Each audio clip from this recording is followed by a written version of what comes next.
स्वागत है आप सभी का। और अब इंडिया डेली लाइव का ये चुनावी सफर महासंग्राम के रूप में आ पहुंचा है उत्तर प्रदेश के बदायूं में। वो बदायूं जो अपने आप में काफी ऐतिहासिक शहर माना जाता है, पुराणों में भी इसका जिक्र है और राजनीतिक लिहाज से भी बेहद महत्वपूर्ण है। बेहद महत्वपूर्ण क्यों है? दरअसल इसीलिए महत्वपूर्ण है क्योंकि ये समाजवादी पार्टी का गढ़ माना जाता रहा है, लेकिन पिछले चुनावों में हमने देखा कि किस तरह से बीजेपी ने यहाँ पर अपनी मौजूदगी दर्ज कराई। कद्दावर नेता धर्मेंद्र यादव यहाँ पर लंबे समय तक सांसद रहे, लेकिन जिस तरह से यहाँ पर हमने देखा बीजेपी प्रत्याशी की तरफ से जीत दर्ज कराई गई थी, उसके बाद में तस्वीर बदल गई। अब इस बार का सियासी समीकरण और भी ज्यादा दिलचस्प हो चुका है। खुद शिवपाल यादव यहाँ से चुनावी मैदान में है, लेकिन क्या एक बार फिर से जो बीजेपी ने जो सीट छीनी थी सपा से, क्या वो एक बार फिर से शिवपाल यादव अपने खेमे में कर पाएंगे या फिर से बीजेपी यहाँ पे एक बार फिर से ये काजा जीत दर्ज करेगी? मेरे साथ में इस समय बदायूं की जनता है, जिसमें पक्ष और विपक्ष दोनों के हम मुद्दे जानेंगे। मैं चाहूंगी एक बार जोरदार तालियों के साथ में कार्यक्रम की शुरुआत करें। बताइए बदायूं की आखिर जनता क्या सोचती है? सबसे पहले आप ही से, इस बार क्या परिवर्तन की तस्वीर है? देखिए, जिस प्रकार से माननीय नरेंद्र मोदी जी ने पूरे देश भर में गरीब कल्याण योजनाएं चलाई हैं, उससे निश्चित रूप से इस बार पूरे भारतवर्ष में भारतीय जनता पार्टी के पक्ष में एक लहर चल रही है। और बदायूं सीट हम पिछली बार से दोगुने तिगने चौगुने मार्जिन से जीतने वाले हैं, इसमें कोई अतिशयोक्ति नहीं है। भाई ये बोले ऐसा है क्या, बोले कि दोगुने मार्जिन से जीतेंगे? देखिए मैम, हालांकि जो पिछला चुनाव रहा, लगातार 2009 से माननीय धर्मेंद्र यादव माननीय नेताजी के जो परिवार से हैं वो यहाँ आए थे। ये परंपरागत सीट जो बदायूं की है, ये हमेशा समाजवादी पार्टी पक्ष में रही है। पिछली बार साम दाम दंड से शासन प्रशासन के प्रभाव से जो माननीय हमारे धर्मेंद्र यादव नेता हैं, मेरी समझ से 18,000 वोटों से लगभग हारे चुनाव यहाँ से, हराए नहीं हरा दिए गए वो। अब अभी आप देख रहे हैं पूरे देश के अंदर, प्रदेश के अंदर अराजकता फैली हुई है। मतलब लॉ एंड ऑर्डर इस तरह से बिगड़ा हुआ है, जिसे चाहते हैं उस पर ईडी का, सीबीआई का और जो भी अपना प्रचंड कर सकते हैं उस हिसाब से उन्हें दबाने काम करते हैं। भाई क्या ये कहा जा रहा है कि जो केंद्रीय एजेंसीज हैं उनका दुरुपयोग करके विपक्ष को खत्म करने की तैयारी है? ये सरासर गलत बात है, कोई दुरुपयोग नहीं हो रहा है। सही बिल्कुल पार्टी हमारी। अच्छा, बदायूं की जो जनता है आखिर उनके मुद्दे क्या हैं इस बार चुनाव में? मुद्दा है राष्ट्र हित, राष्ट्र सर्वोपरि।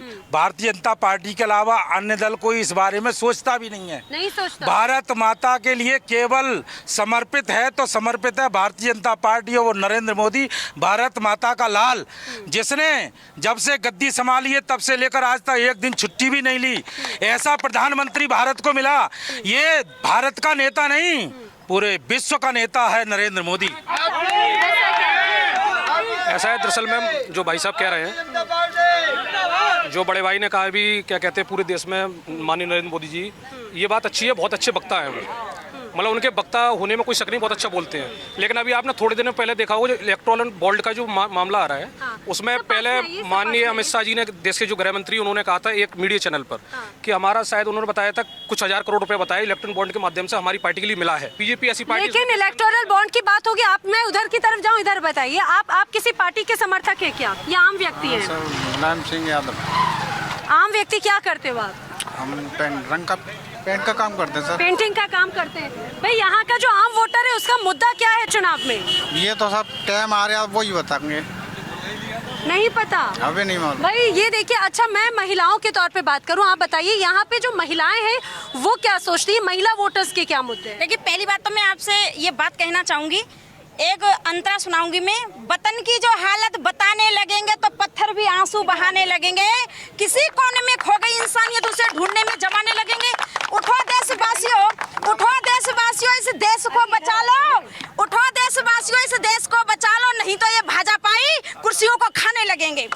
ये देश बचने वाला नहीं है। ये भाजपाई कुर्सियों को खाने लगेंगे। ये बेईमान लोग हैं, मक्कार लोग हैं, केवल ये दंगाई करके अपना राज में कुर्सी पे बैठना चाहते हैं, केवल दंगाई करते हैं, हिंदू मुस्लिम लड़ाते हैं और कुछ नहीं इनका काम है। केवल इनके पास एक ही मुद्दा है, हिंदू मुस्लिम लड़ाना।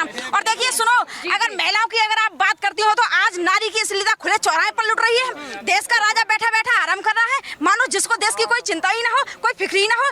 ऐसे धिक्कार है ऐसे राजा को। लेकिन यहाँ पे तो कहा जाता है जैसे कि मेरी बहन ने कहा है कि गुंडागर्दी चल रही है। गुंडागर्दी बिल्कुल नहीं चल रही है। 33% दिया है आरक्षण महिलाओं के लिए। महिलाएं आज सुरक्षित हैं, बाहर से घर निकल रही हैं, स्कूटी से निकल रही हैं और वाहन से निकल रही हैं, खुले आम मतलब घूम रही हैं। पहले गुंडागर्दी होती थी, बहन बेटियों को कितना छेड़ा जाता था, आज नहीं है। इस बात में ताली होनी चाहिए। ये कह रहे हैं कि भाई सुरक्षा व्यवस्था बदली है क्या? सुरक्षा व्यवस्था बदली है? मैम वो अभी 1 साल से ज्यादा समय नहीं गया। हाथरस का कांड आपने देखा होगा। आप तो बताइए। अरे बोलो भाई, सुरक्षा व्यवस्था बदली है बदायूं में? क्या नहीं बदली है, कोई नहीं है। क्या सूरत अरे क्या सूरत में बदली है? अरे कुछ स्पेशल लोगों के लिए बदली है, बाकी गरीब जनता आज भी की वजह से कुछ भी बोल सकते हैं। ये हार रहे हैं ना, तो कुछ ना कुछ आरोप लगाएंगे। लेकिन मुझे एक बात बताइए, अगर यहाँ पर सब कुछ ठीक था तो संघमित्रा मौर्य का टिकट क्यों कट गया? कैसे लगाएंगे? संघमित्रा मौर्य का टिकट क्यों कट गया? जी, क्योंकि दुर्गेश साक जी बड़े नेता हैं, इसलिए कट गया। भाजपा लेकिन अगर काम अच्छा था, भाजपा में कोई भी व्यक्ति यहाँ पर नेता बन सकता है, कोई भी व्यक्ति सांसद बन सकता है। यहाँ पर यादव समाज की इतनी बड़ी संख्या है, तो धर्मेंद्र यादव यहाँ के लोकल यादव क्यों नहीं रहा देते? लोकल का मुद्दा है ना। हम ये दुर्गेश साक यहाँ पर जीतेंगे 2 लाख वोटों से। दुर्गेश साक 2 लाख वोटों। देखिए मुझे एक बात बताइए। जवाब दूंगा। जो भैया ने हमारे कहा कि माननीय धर्मेंद्र यादव लोकल के व्यक्ति को नहीं लड़ा देते। अरे आपसे मैं पूछता हूँ, बीजेपी में लगातार यादव यहाँ से प्रयास कर रहे थे टिकट का, आपने कितना पूनम यादव दिया, कितना जितेंद्र यादव दिया, कितना अजीत राजू को दिया? जातिवाद है ही नहीं, कोई भी जातिवाद किसी प्रकार का नहीं है। मुझे एक बात बताइए साहब, पिछली बार जो चुनाव था, मार्जिन था जीत का, वो बहुत कम था। इस बार लग रहा है कि वो जीत का मार्जिन कम होगा या बढ़ जाएगा? इस बार जीत का मार्जिन बहुत बड़ा होगा, जिसकी लोग कल्पना भी नहीं करते होंगे। ऐसा होगा क्योंकि भारतीय जनता पार्टी सबको अपना परिवार मानती है। भारतीय जनता पार्टी की कोई भी स्कीम ऐसी नहीं है जो जन जन को नहीं छू रही हो, हर जाति को नहीं छू रही हो। हमारे यहाँ कोई भेदभाव नहीं है, इसलिए हर जात हर धर्म के लोग भारतीय जनता पार्टी के साथ। लेकिन बोले कि इस बार तो जीत का मार्जिन बढ़ेगा। देखो, भाजपा के लोग बेईमानी से बदायूं में राज कर सकते हैं। इनके बाप की औकात नहीं है कि सत्यता के आधार पर ये राज कर सके बदायूं में। शब्दों की मर्यादा है, इस बार जीत का मार्जिन बढ़ेगा कह रहे हैं। इस समय चच्चा शिवपाल यादव जीतेंगे और ये बता रहे हैं कि वो जीतेंगे। परिणाम कुछ समय बाद आपके सामने आने वाला है। केवल एक बार इस समय जीती है बीजेपी और एक बार स्वामी चिन्मयानंद लड़े थे, उस समय जीती थी। नहीं, लेकिन समाजवादी पार्टी का ही गढ़ रहा है और ये इतिहास हम फिर से दोहरा देंगे। लेकिन अगर गढ़ था तो पिछली बार चुनाव हार कैसे गए? पहला चुनाव ही भाजपा जीती थी। कभी कभी गलतियां हो जाती हैं। जानकारी नहीं जब गढ़ था तो आखिर ऐसा क्या था कि जनता ने पिछली बार चुनाव में हरा दिया था सपा को? जनता तो इस बार और ज्यादा हराएगी। जनता इस बार अब की बार तो 400 पार होगा। और इधर सुनो, ये जो बोल रही थी, ये जो पब्लिक को जो भड़काने के लिए जो बात बोल रही है कि हिंदू मुस्लिम तो हमारे साथ हैं, समझे? और भाजपा के पास एक ही मुद्दा है, हिंदू मुस्लिम लड़ाना। इसके पास सब गलत है। ये समाजवादी पार्टी के काम जो भी थे, भाजपा ने केवल नाम बदला है।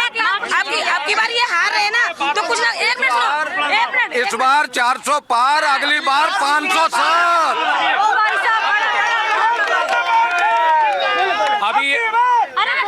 अभी ये बता रहे थे कि बहुत बड़े प्रचंड बहुमत से जीतेंगे। इनका ये इतिहास रहा है बीजेपी वालों का। समाजवादी ये गढ़ रहा है। पिछली बार मैंने कहा बेईमानी जिता दी 18,000 से। आपके शिवपाल सिंह यादव आए हैं, उनका संगठन का इतना प्रभाव है। गुन्नौर और सहसवान हम कम से कम 1.5 लाख वोट जीत के आ रहे हैं। 1.5 लाख भाई, 1.5 लाख पिछली बार सुनिए, सदर बिसौली प्लस ले जाएंगे हम। मैं उधर की तरफ जाऊं, लेकिन अब देखिए, ये तो हमने ऊपरी बात की। लेकिन अब मैं अगर मैं बदायूं के मुद्दों की बात करूं, ठीक है, सुनिए मेरा सवाल पूछ ली, सुन लीजिए। अब मेरा सवाल, अगर ये हमारे समाजवादी का अगर राजू ने समाजवादी क्यों छोड़ी, धर्मेंद्र यहाँ तक क्यों भागे, शिवपाल क्यों बुलाए गए? यही जवाब दूंगा। चाचा की बात का जवाब दूंगा। संघमित्रा सीटिंग एमपी क्यों भागी तुम्हारी? जवाब दो।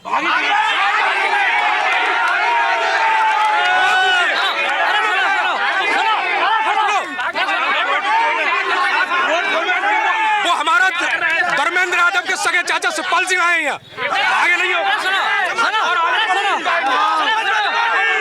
रोड शो में माननीय माननीय सांसद जी संघमित्रा इनके दुर्विजय सिंह साके के साथ थे। सुनिए सुनिए सुनिए, आप मुझे एक बात बताइए, हमेशा बीजेपी के कार्यकर्ता कहते हैं हमेशा विकास के नाम पर वोट होगा, ये बताइए बदायूं में कितना विकास हुआ है? बदायूं में बहुत विकास हुआ है। ये कह रहे हैं कि धर्मेंद्र भाग गए, धर्मेंद्र यादव बिसौली में चच्चा भतीजा दोनों हैं। अच्छा, और ये कह रहे हैं कि इसकी बार इतनी चित्त करके मारेंगे कि दोबारा आगे और लड़ाई है।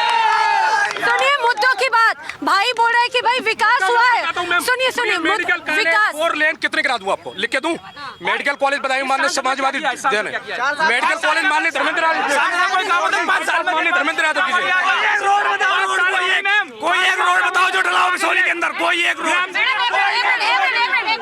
सुनिए सुनिए सुनिए सुनिए सुनिए सुनिए, एक सेकंड भाई, आप इधर आइए, भाई आप इधर आइए, एक मिनट आप इधर आइए। आप किसी पार्टी से जुड़े हुए हो?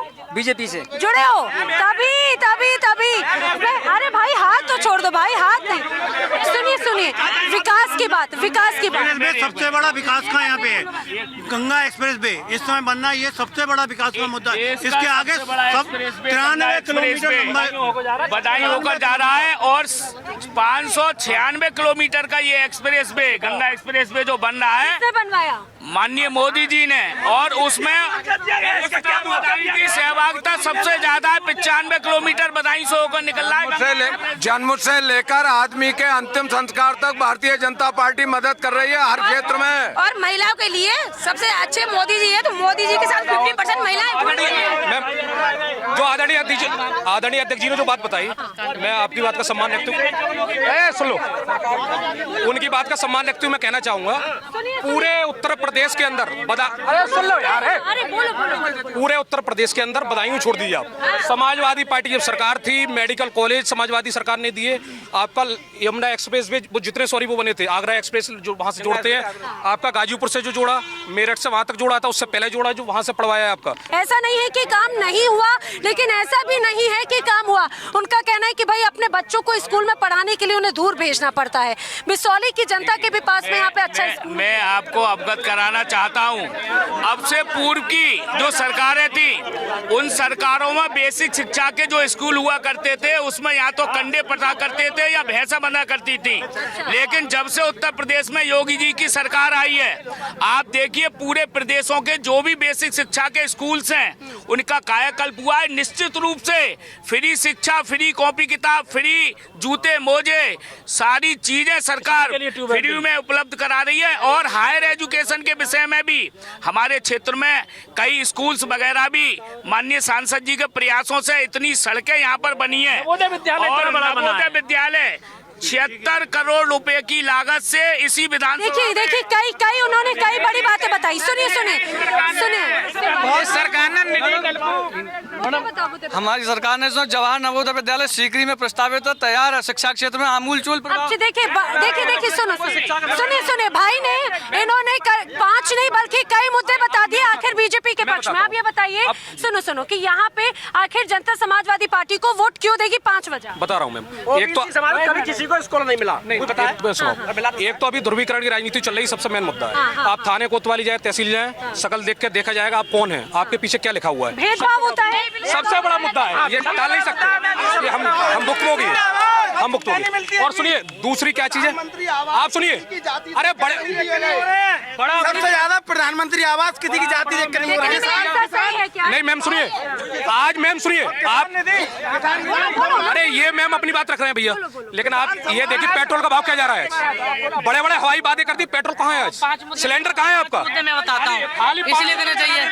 सुनो एम्बुलेंस 100 नंबर, बेरोजगारी भत्ता, एम्बुलेंस, हाँ, और देखो वृद्धा पेंशन, विधवा पेंशन। बड़ी बातें बताइए। इस वक्त समाजवादी की जमानत जब्त, ये माहौल चल रहा है पूरे देश के अंदर। जमानत जब्त होने की बात, सुनिए इधर आइए, इधर, अरे भाई आगे आओ। युवा बताइए, खुद ही बोल रहे हैं युवा वोटर। एक 8 साल से मैं आर्मी की तैयारी कर रहा हूँ और 4:35 ही रेस है और इन्होंने 4 साल ही कर दी। उसी दिन से मैंने रेस मानना और नौकरी देखना ही खत्म कर दिया। क्या अपने बेटे को कोई और जान देने के लिए भेजेगा? क्या हम जान देने चाहेंगे? बीजेपी सरकार में इतना पेपर लीक हुआ है, इतना बच्चे का आगे भी हम देखिए लोग कह रहे हैं भाई अग्निवीर, भाई आखिर किस जज्बे से जाएंगे? अग्निवीर का जो पीड़ा है लोगों के मन में, पेपर लीक होने की पीड़ा है लोगों के मन में। पेपर लीक की मैं आपको बताना चाहता हूँ। जो पेपर लीक हुए हैं उनमें हमारी सरकार ने कड़ा कदम उठाते हुए और पेपर वो कैंसिल करे हैं और जो भी उन पेपर लीक में जो अपराधी पकड़े गए उनके खिलाफ कड़ी कार्रवाई करी है। दूसरी बात, मैं आपको एक बहुत अच्छी बात बताना चाहता हूँ।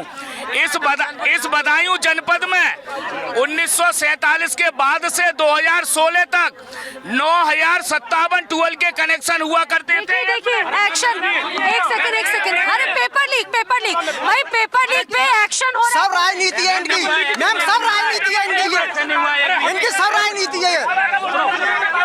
चलेगा भाई सुनिए, पेपर लीक, एक मिनट दीजिए। मुझे बताइए, आप लोग देश के युवा वोटर, ये सरकार सिर्फ फीते काटती है, फीते। काम हमारा है, सरकार ये फीते काट रही है, बदलने का काम करती है सरकार। ओनली नाम बदलने का। खेत में गई भजाना बीजेपी की देन। किसानों से पूछो, पढ़े लिखे बच्चे रात में मेहमान नहीं है, वो मेहमान नहीं है। इनको फ्री तो सब कुछ दे दे, पर इनके हराम मौत में लग जाती है कि ये फ्री में मिल रहा है, ये फ्री। इसलिए मोदी कहता है कि काम करो और कमाओ। जो युवा वोटर है भाई, युवा वोटर की आपने बात सुनी, आपने महिलाओं की बात सुनी, पक्ष विपक्ष सुना। युवा वोटर कह रहे हैं कि भाई वो खुद एंटरप्रेन्योर बनना चाहते हैं। बिसौली इसी की नगर पंचायत में 700 आवास, प्रधानमंत्री 700 आवास बने हैं, उसमें 600 आवास मुस्लिम समाज के बने हैं। ये कह रहा है सबका साथ नहीं है ये। देखिए सुनो, हमारे यहाँ पर मेडिकल बदायूं में बनाया, सपा सरकार ने किया, एक व्यक्ति के लिए बनाया। बताओ कितना पैसा दिया? आईसीयू में चूहे कान काट रहा है आईसीयू में। मेडिकल कॉलेज बनाया सपा ने, आज बीजेपी वाले उसे संरक्षण नहीं दे पा रहे। भाजपा सरकार ने हर जिले में मेडिकल बनाए, हर जिले में। तो बदायूं के लिए लेकिन अस्पताल बना दिया। सुनिए मुझे बोलने दो, अस्पताल बना दिया, लेकिन उसकी व्यवस्था संरक्षण की बराबर व्यवस्थाएं चल रही सुचारू रूप से। पूरे उत्तर प्रदेश में हर जिले में सरकारी मेडिकल कॉलेज बन रहे हैं और जितनी योजनाएं आ रही हैं सरकार की तरफ से, किसी योजना में हर किसी को लाभार्थी को लाभ मिल रहा है। मेरे ब्लॉक में 640 आवास बने, हर जाति हर धर्म के लोगों को आवास। भाई आम व्यक्ति वाकई में सुरक्षा व्यवस्था तो ठीक है, लेकिन ये बताइए कि जो हेल्थ केयर की बात करें, सारी है मेडिकल सुविधा धर्मेंद्र यादव ने दी है बदायूं के लिए और किसी ने नहीं दी। नंबर 2, भाजपा ने काम तो किया है, सम्मान निधि दे रही है किसानों को, लेकिन जो 700 रुपए का कट्टा था पोटास का, वो अब 1700 पार है। तो क्या फायदा है भाजपा से? 5 किलो कम कर दिया वो, 5 किलो कम किया है वो। क्या किया? आप क्या किसान हैं? हम किसान हैं, प्योर किसान हैं। किस चीज का किसान करते हैं? खेती करते हैं। खेती क्या करते हैं? आलू। अच्छा, हम बसपा के कार्यकर्ता हैं, बसपा का वोट देते हैं हम। हाँ, बसपा के हैं हम। क्या करें आप बताओ हमें। बहन जी ने क्या क्या नहीं पट्टे दिए हैं गरीबों को, क्या क्या नहीं दिया बहन जी ने, बताइए। आपको लग रहा है कि इस बार वो तस्वीर एक बार फिर से जागृत होगी, ये तय कह रहा हूँ मैं। अच्छा, एक और बात मुझे बताइए, किसानों का मुद्दा, सुनिए, क्या किसानों का मुद्दा इस बार चुनाव में असर डालेगा? कोई मुद्दा नहीं, विपक्ष के पास कोई मुद्दा ही नहीं है। किसानों का मुद्दा, किसानों को इतना फायदा हुआ है, किसान सम्मान निधि मिली है, किसानों का बहुत फायदा हुआ है। देखिए किसान तो बोले मैम हम भी किसान हैं, मुझसे बड़ा किसान शायद कोई होगा। 500 बीघा मुझ पे जमीन है मैम। सब गाय खेत कहाँ गई? इनने माननीय डीएम के सरकार ने जो आदेश किया है बनाने का, कुछ नहीं बना। गैया भाग रही है रोडों पे। सरकार आई है जब से 6 साल पहले हम भी किसान हैं, 3 कुंटल के गेहूं कटे करते। आज भगवान की कृपा से 5 और 6 के गेहूं कट रहे हैं, 4 और 5 के कोई कुछ ना खा रहा, सब अपने कर्म भाग मैम। इनका कहने का मतलब ये है कि कहते गाय को भैंस को काटा है, गेहूं नहीं खाना चाहिए, गाय को भैंस को काटा है, ऐसा नहीं हो, आप नहीं कटेंगे। सुनो दादा, मोदी सरकार, ठीक है, सुनिए, ये कह रहे हैं, सुनो पूछे इनके घर में कुछ सुनो सुनो, किसान है यहाँ पे। अरे सुनो सुनो सुनो, ये बोल रहे हैं कि किसान निधि दी है किसानों को। किसानों को निधि तो दी, निधि दी है, मान लीजिए 5 किलो खाद कम कर दिया, वो कौन जाएगा? 10 किलो खाद कम कर दिया, वो कहा DAP कम कर दी, उसको कौन देगा? सम्मान। देखिए भाई, एक किसान बोल रहा है एक तरफ से राहत दी, एक तरफ से राहत दी तो दूसरी तरफ से मुसीबत बढ़ा दी। एक तरफ से राहत दी तो दूसरी तरफ से आप एक मिनट सुनो, 50% महिलाओं का है, 50% जेंट्स है, ठीक है ना। अब की बार मोदी सरकार से महिलाएं इतनी खुश है ना कि वो जेंट्स तो डालेंगे, महिला पूरी सपोर्ट कर रही है। महिला खुश की बात कर रही है। हाथरस में एक दलित लड़की के साथ में गुंडों ने बलात्कार किया, रीढ़ की हड्डी तोड़ दी और दलित ने माता पिता के दिल के सीधे पूछो, उस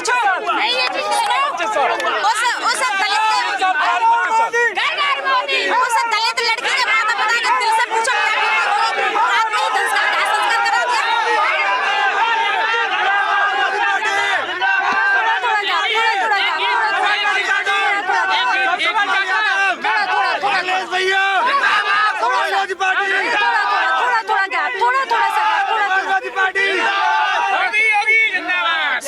सुनिए नहीं दिलाए रुपया 15 लाख रे, क्यों नहीं दिलाए रुपया 15 लाख।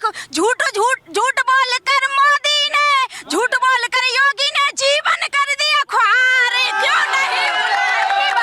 अब की बार जब 400 पार हो गए गाने भी बंद हो जाएंगे। अब की बार जब 400 पार हो गए गाने भी बंद हो जाएंगे। बहाना देख रहा है, विपक्ष के पास कोई मुद्दा नहीं है, कोई मुद्दा नहीं है विपक्ष पर। ये तो 80 की 80 जीतेंगे, लेकिन इनका पहले भी अंडा गोल रहा था, ऐसे अंडा गोल रहेगा। और सुनो, कानून के रक्षकों का राज्य है और ये है कानून तोड़ने वाले। ये गुंडा राज्य चलाया है इन्होंने, वही इनकी परिपाटी है, वही इनको ज्ञान है। मुसलमान हर जगह इनके खिलाफ प्रोटेस्ट कर रहा है, इनके सांसद इनके खिलाफ, समाजवादी के खिलाफ। ये नहीं, इनके साथ कहीं भी कोई मुसलमान वोटर है ही नहीं, ये अहम भाई की राजनीति करते हैं। मुस्लिम वोटर नहीं है क्या साथ में? इन्होंने लॉ एंड ऑर्डर की बात करी भाई साहब ने अभी, इनसे पूछिए, इनका टैनी मिश्रा जो इनका केंद्रीय मंत्री है, उसके बेटे ने किसानों के ऊपर गाड़ी चढ़ा दी। सजा मिली? नहीं, सजा मिली। अभी उनके लिए अभी टिकट भी नहीं दिया गया। ऐसा नहीं है, इसमें चाहे टैनी हो, मैनी हो, पैनी हो, कोई हो, इसमें किसी को नहीं छोड़ती है। मोदी किसी को नहीं छोड़ता है, मोदी किसी को नहीं छोड़ता। सभी को जान से मार दिया। विकास दुबे वहाँ पर उसने आते बचाए, विकास दुबे को जान। मैम भाई साहब, ये भाई साहब कह रहे थे हमारे यहाँ अपराधी को अपराधी कहा जाता है। मुख्तार अंसारी के लिए ना ही किसी सम्मानजनक शब्द का उपयोग किया जाता है। वो अपराधी था, अपराधी है, उसको कभी हमारे यहाँ किसी भी अपराधी को टिकट नहीं दिया जाता। ब्रजभूषण को टिकट नहीं दिया गया है, ब्रजभूषण को अलग कर दिया गया है, उनसे मना कर दिया गया टिकट। बच्चियों का अपमान अतीक जब उस पर अंसारी पर शैलेंद्र सिंह ने LMG बरामद की थी, खूब ध्यान से सुनो हमारी बात के लिए। शैलेंद्र सिंह से पुलिस अधिकारी ये दुर्गत कर दी गई थी मुलायम सिंह सरकार में। शैलेंद्र सिंह के कितने इंटरव्यू आते हैं, उस IPS अधिकारी के लिए किस कदर सजाएं दी गई। जिसने लॉ एंड ऑर्डर रखा था उसने LMG पकड़ी थी। एक मिनट, अभी सर ने ये कहा कि सरकारी कर्मचारी सब परेशान थे। पिछला रिकॉर्ड उठा के देख लो, सबसे ज्यादा समाजवादी के पक्ष में सरकारी कर्मचारी वोट पड़े हैं, पता ही नहीं पता। सुनिए, अब मैं आखिरी सवाल पूछ रही हूँ, इस बार बदायूं से कौन जीतने वाला है?